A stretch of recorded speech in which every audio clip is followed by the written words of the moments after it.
Hello and welcome back to Core Finance. This is the second of 3 videos with Alessio Rastani, who is the CEO and founder of leadingtrader.com, and we're looking at the dollar. Let's have a look at this US dollar, 2 alternative scenarios. Actually, Matt, I wonder if you can remember, about early September, I think it was an interview with yourself that I talked about the dollar, and what I was saying at the time, if you recall, Matt, was that the insiders, the smart money, as you correctly pointed out, the smart money were heavily buying the US dollar and also heavily short on the euro. Well, obviously, the inverse the dollar. And obviously, I think my timing was probably a little bit early at the time. Having said that, though, I repeated this warning last week with Nick, and it seems that finally we're getting that coming to fruition. I've got 2 scenarios here on the US dollar, 2 different wave counts. And this is the thing with Elliott Wave theory. Sometimes you get 2 different alternative scenarios. We don't usually know which one is the correct scenario until a bit later. So I've got scenario 1, and I'll tell you my own preferred scenario. You can actually have your own opinion on this too, Matt, if you like.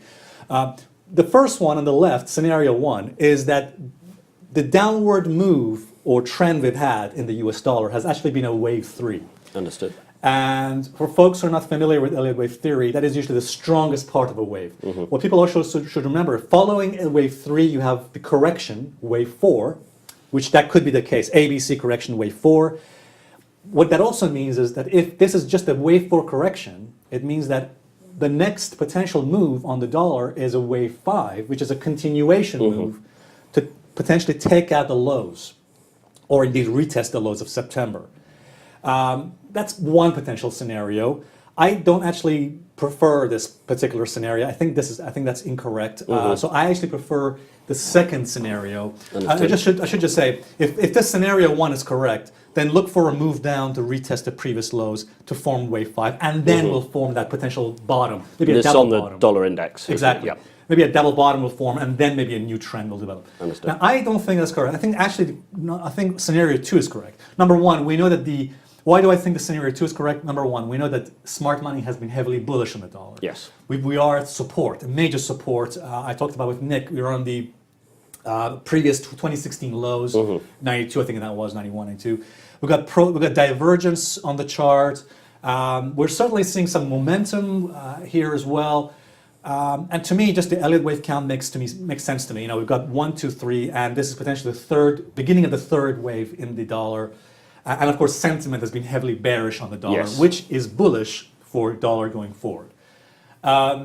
So yeah, that is my preferred scenario. Now, for this scenario to be correct, if we see a pullback, which I think we probably will see a pullback, back to the 38.2 and 61.8% retrace, in other words, back to $92.6, $92 levels. If we see a pullback to those levels, which by the way can be used as buying opportunities for folks who want to go long on the dollar, we need to hold these levels. We need to hold at 92 level. If we don't, then likely that scenario 1 is correct.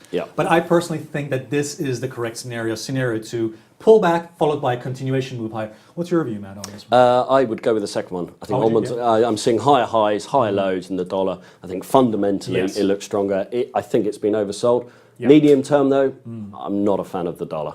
I think medium to long term, I think it's going to go By medium term, lower. do you think that the dollar would, by the end of the year, will go back to its previous I'm thinking more 6 months. So towards the end of the year, I think it will increase. So hence scenario 2. But then, do you have any targets? On the dollar index, I would say up to 95. I'm going to be quite bullish. I think it's so I would agree with this projection. That's interesting. I like that.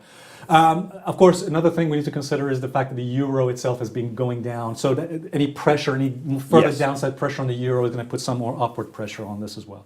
So yeah, I'm in agreement with you on that one. So good stuff. Well, that's what may or may not make a market, but we'll see in a few weeks. Okay. Thanks. In the meantime, Alessio, thank you very much. Cheers.